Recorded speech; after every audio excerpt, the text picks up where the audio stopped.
అదానీ పైన మరో కుంభకోణం ఆరోపణలు వచ్చాయి. ఈసారి గతంలో కూడా వినబడ్డ కుంభకోణం మరింత స్పెసిఫిక్గా ముందుకొచ్చింది. కోల్ స్కామ్, బొగ్గు కుంభకోణంలో అదానీ కంపెనీ ఇన్వాల్వ్ అయిందని లండన్కు చెందిన ఫైనాన్షియల్ టైమ్స్ రిపోర్ట్ చేసింది. ఫైనాన్షియల్ టైమ్స్ కథనాన్ని ఉదహరిస్తూ మన దేశంలో ఉన్న మీడియాలో కూడా కథనాలు వచ్చాయి. ఉదాహరణకు ఏంటి జరుగుతోంది, అదానీ చేస్తున్నది ఏంటి అంటే 2014లో జరిగిన ఒక ట్రాన్సాక్షన్ను కోట్ చేస్తూ ఫైనాన్షియల్ టైమ్స్ ఈ జరుగుతున్న దోపిడీని కళ్ళకట్టినట్టు రిపోర్ట్ చేసింది. మీరు డిస్క్రిప్షన్లో ఫైనాన్షియల్ టైమ్స్ కథనాన్ని ఇస్తున్నాను, చూడండి. ఏంటి అంటే ఇండోనేషియాకు చెందిన ఒక కంపెనీ దగ్గర అదానీ బొగ్గు కొని తమిళనాడులోని ప్రభుత్వ రంగం పవర్ జనరేషన్ డిస్ట్రిబ్యూషన్ కంపెనీకి బొగ్గు అమ్ముతున్నాడు. అంటే మిడిల్ మెన్గా, ఇంటర్మీడియరీగా అదానీ పనిచేస్తున్నాడు. ఏం చేస్తున్నారు అంటే ఇండోనేషియాలో 3500 క్యాలరీస్ పర్ టన్, అంటే బొగ్గులో నాణ్యత ఉంటుంది, అందులో ఎంత ఎనర్జీ ఉంది, ఎంత శక్తి ఉంది అని. So 3500 calories per ton quality కలిగినటువంటి బొగ్గును $28 పర్ టన్ ప్రైస్కు అదానీ కొంటున్నాడు. కొని తమిళనాడులోని పవర్ డిస్ట్రిబ్యూషన్ జనరేషన్ కంపెనీకి అమ్ముతున్నాడు. అమ్మేటప్పుడేమో ఇది 6000 క్యాలరీస్ వాల్యూ కలిగిన కోల్ అని ఇన్వాయిస్లో చూపుతూ అమ్ముతున్నాడు. అంటే లో క్వాలిటీ కోల్ను హై క్వాలిటీ కోల్గా చూపెడుతున్నాడు. ఫలితంగా దాని ప్రైస్ ఒక్కసారిగా పెరిగిపోతుంది. 3500 క్యాలరీస్ వాల్యూ ఉన్న కోల్ రేటు $28కు అదానీ కొంటుంటే తమిళనాడుకు చెందిన ఈ పవర్ కంపెనీకి $92 కూడా అమ్ముతున్నాడు. వివిధ ట్రాన్సాక్షన్లు ఒక్కొక్కసారి ఒక రేట్, ఎవరేజ్న $86కి అమ్ముతున్నాడు. అంటే ఆ $86 మరి ఎక్కువనా అంటే 3500 క్యాలరీస్ అయితే అది క్యాలరీస్తో పోలిస్తే ఎక్కువ. ఎందుకు ఎక్కువ అంటే చూపుతున్నది ఎంత, 6000 క్యాలరీల శక్తి ఉన్నట్టుగా చూపుతున్నాడు. మార్కెట్లో 6000 క్యాలరీల క్వాలిటీ కలిగిన బొగ్గు విలువ $81 to $89 ఉంది. అందువల్ల అదాని $86కు అమ్ముతున్నట్టుగా చూపుతున్నారు. అమ్మేదేమో అమ్ముతున్నట్టు చూపుతున్నదేమో సుపీరియర్ క్వాలిటీ కోల్, యాక్చువల్గా డెలివరీ చేస్తుందేమో లో క్వాలిటీ కోల్. ఈ గ్యాప్ $28 కొని $86కు అమ్ముతున్నాడు, క్వాలిటీ ఎక్కువ ఉందని చూపెట్టి. ఇందులో రవాణా ఛార్జీలు కూడా తీసేస్తే కనీసం 1 టన్ను పైన అదానికి కానీ ఆయనకు సహకరించిన ఇతర మిడిల్ మెన్ కానీ టన్నుకు $46 లాభం వస్తుందని. $46 పర్ టన్. చూడండి ఎంత భారీగా మోసమో ఇది. చూడండి, ఇదే ఈ వార్త నిజమైతే ఫైనాన్షియల్ టైమ్స్ పత్రిక రాసిన వార్త. ప్రపంచంలోనే ప్రముఖ పత్రికల్లో ఫైనాన్షియల్ టైమ్స్ ఒకటి. వాళ్ళు కూడా organised crime and corruption reporting project వారి డాక్యుమెంట్లను కోట్ చేస్తూ వాటిని స్టడీ చేసి ఈ రిపోర్టు ఇచ్చారు. 2021-23 మధ్య కాలంలో కూడా ఇదే రకంగా అదానీ తక్కువ రేటు కొని ఎక్కువ రేటుకు అమ్ముతున్నాడు అన్న ఆరోపణలు వచ్చాయి. 2016లో కూడా డైరెక్టర్ ఆఫ్ రెవెన్యూ ఇంటెలిజెన్స్ వారు కూడా దీంట్లో కేసులు పెట్టిన సందర్భాలు కూడా ఉన్నాయి. అంటే ఇది ఒక్క రోజులో జరుగుతున్న తతంగం కాదు. గత 10 ఏళ్లుగా అదానీ లో క్వాలిటీ కోల్ కొని హై క్వాలిటీ కోల్గా అమ్ముతున్నాడు భారతదేశంలో. మీకు దీనికి రకరకాల రూట్లు అనుసరిస్తున్నాడు. ఉదాహరణకు ఇండోనేషియాకు చెందిన ఒక కంపెనీ దగ్గర అదానీ కోల్ కొంటున్నాడు.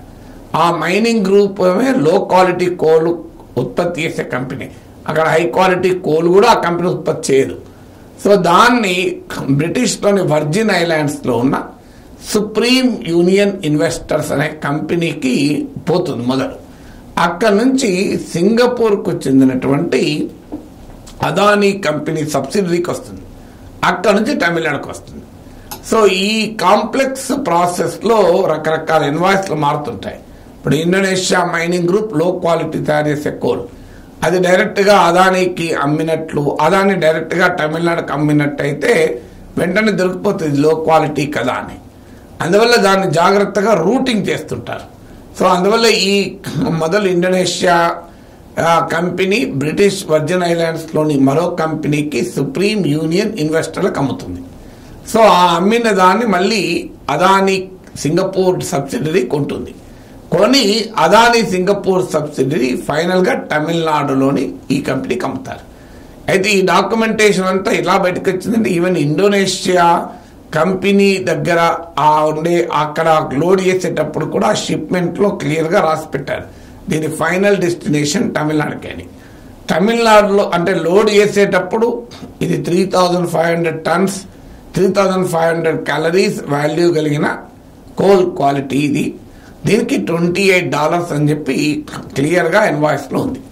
మళ్ళీ అది ఆ బొగ్గు తమిళనాడులో అన్లోడ్ అయ్యేటప్పుడు 6000 క్యాలరీస్ విలువ కలిగిన క్వాలిటీ కలిగిన కోల్ అని మెన్షన్ చేస్తూ $91-92 లేదా ఇంకా తక్కువ ఎవరైనా $86 కొంటున్నట్టుగా ఉంది. ఇది ఈ డాక్యుమెంటేషన్లో బయటకు వచ్చాయి. అంటే ఇండోనేషియా కంపెనీ లోడ్ చేసినప్పుడు తమిళనాడులో కంపెనీ అన్లోడ్ చేసుకున్నప్పుడు ఈ డాక్యుమెంట్లను కంపేర్ చేస్తే ఈ తతంగం అంతా బయటకు వచ్చింది. దీని ఫలితంగా ఒక్కొక్క టన్ను కోల్ పైన $46. టోటల్గా ఒక అంచనా ప్రకారం అయితే ఒక 22 ట్రాన్సాక్షన్స్ను మాత్రమే స్టడీ చేస్తేనే $7,000 కోట్ల $70 బిలియన్ అదానికి మరి ఇతర మిడిల్ మెన్కు వచ్చింది. అంటే $7,000 కోట్ల అంటే మీరు చూడండి $70 బిలియన్ $70 మిలియన్ $70 మిలియన్ అంటే $7 కోట్ల. ఈ ఒక్క ట్రాన్సాక్షన్ నుండి సుమారు 600 కోట్ల వరకు లాభం. ఇలా 10 ఏళ్ళుగా ఈ ట్రాన్సాక్షన్స్ నడుస్తూనే ఉన్నాయి. ఈ ట్రాన్సాక్షన్స్ ఒక్క రోజుతో జరిగినాయి కావు, అనేక ట్రాన్సాక్షన్స్. విచిత్రం ఏంటంటే ఈలోగా భారత ప్రభుత్వం కేంద్ర ప్రభుత్వం రాష్ట్రాలన్నిటికీ ఆదేశాలు ఇచ్చింది. మనకు దేశీయ బొగ్గు లోకల్ కోల్ దొరకడం లేదు సమృద్ధిగా కనుక మీరు తప్పనిసరిగా 10% ఇంపోర్టెడ్ కోల్ వాడాలి అని. చూడండి నెక్సెస్ మోడీ ప్రభుత్వమేమో కేంద్ర ప్రభుత్వమో ఒక ఆదేశాలు ఇస్తుంది రాష్ట్రాలకు. మీరు కంపల్సరీ కాస్ట్ ఎక్కువన్నా కూడా మీరు 10% ఇంపోర్టెడ్ కోల్ వాడాలి అని. మీకు తెలంగాణ ప్రభుత్వం అబ్జెక్ట్ చేసినప్పుడు కేసీఆర్ ప్రభుత్వం మాకు సింగరేణి కాలరీస్ ఉండగా మేమెందుకు ఇంపోర్టెడ్ కోల్ వాడతామని ఇది పెద్ద కాంట్రవర్సీ కూడా మీకు గుర్తుండే ఉంటే. సో ఇంపోర్టెడ్ కోల్ కనీసం 10% వాడాలి అంటూ కేంద్ర ప్రభుత్వం ఆదేశాలు ఇస్తుంది. ఆ ఇంపోర్టెడ్ కోల్ కాస్ట్లీ ఉన్నా వాడాలని ఆదేశాలు ఇస్తుంది. ఆ ఇంపోర్టెడ్ కోల్ ఏమో అదాని సప్లై చేస్తుంది. ఆదానేమో లో క్వాలిటీ కోల్ హై క్వాలిటీ కోల్గా చూపెట్టి అడ్డగోలుగా ధరకు అమ్ముతుంది. ఇలా విద్యుత్ కంపెనీలు లాస్ అవుతున్నాయి. ఫలితంగా కన్స్యూమర్స్ కు అడ్డగోలుగా బిల్లులు పెరుగుతున్నాయి. మనకు హై పవర్ టారిఫ్ అవుతుంది. ఎన్విరాన్మెంటల్ లాస్ ప్రాబ్లమ్స్ ఉన్నాయి. వాస్తవంగా ఫైనాన్షియల్ టైమ్స్ కన్స్యూమర్కి వచ్చే నష్టం కన్నా కూడా ఎన్విరాన్మెంటల్ ఫ్యాక్టర్ కోట్ చేసింది. అంటే మీరు ఇదే కరెంటు ఒక మోతాదులో కరెంటు ఉత్పత్తి చేయాలంటే లో క్వాలిటీ కోల్ అయితే ఎక్కువ బర్న్ చేయాలి, హై క్వాలిటీ కోల్ అయితే తక్కువ బర్న్ చేసినా సరిపోతుంది. అందువల్ల ఈ విషవాయువుల్ని కూడా ఎక్కువ ఎన్విరాన్మెంట్లోకి వదిలివేయబడుతుంది. ఎందుకంటే మన దేశంలో టోటల్ పవర్ ప్రొడక్షన్లో సుమారు 75% థర్మల్ పవరే. ఈ థర్మల్ పవర్ స్టేషన్ లో క్వాలిటీ కోల్ వాడినప్పుడు nitrogen oxide, sulphur oxide, particle matter లాంటి విషతుల్యమైన టాక్సిక్ పొల్యూటెంట్స్ను ఎయిర్లోకి ఎక్కువ వదులుతుంది. ఎయిర్ పొల్యూషన్ మన దేశంలో ఒక పెద్ద పర్యావరణ సమస్య. సో అలా ప్రజల ఆరోగ్యంతో చెలగాటమాడే వాయు కాలుష్యం పెరుగుతోంది. పైగా కాస్ట్ విపరీతంగా పెరుగుతుంది. $28 కాస్త $86 అవుతుంది. ఈవెన్ మీకు ట్రాన్స్పోర్ట్ ఛార్జీలు తీసేసినా కూడా టన్నుకు $46 పెరిగిపోతుంది.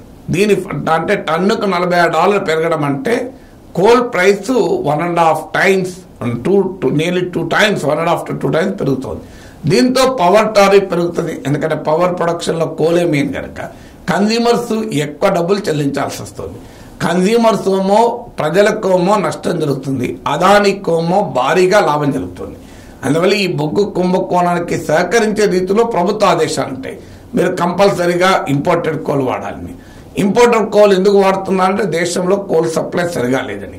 కోల్ సప్లై ఎందుకు సరిగా లేదంటే కోల్ ఇండియా కోల్ ప్రొడక్షన్కు ప్రభుత్వం అనుమతి ఇవ్వదు. కోల్ ఇండియా ప్రభుత్వ రంగ సంస్థ, దాని దగ్గర కోల్ నిక్షేపాలు కూడా ఉన్నాయి, అయినా ప్రొడక్షన్కి అనుమతులు ఇవ్వరు. సో అలా డొమెస్టిక్ కోల్ ప్రొడక్షన్ సప్రెస్ చేసి ఇంపోర్టెడ్ కోల్ను తప్పనిసరిగా వాడమని చెప్పి అది కూడా అదాని దగ్గర కొని దాన్ని ఎక్కువ టారిఫ్కు హై క్వాలిటీగా చూపెట్టుకొని ఇలా ప్రజలకు భారీగా విద్యుత్ ఛార్జీలు, వాయు కాలుష్యానికి అదాని కార్పొరేట్ పొలిటికల్ నెక్సెస్ మన కళ్ళ ముందు కనబడుతుంది.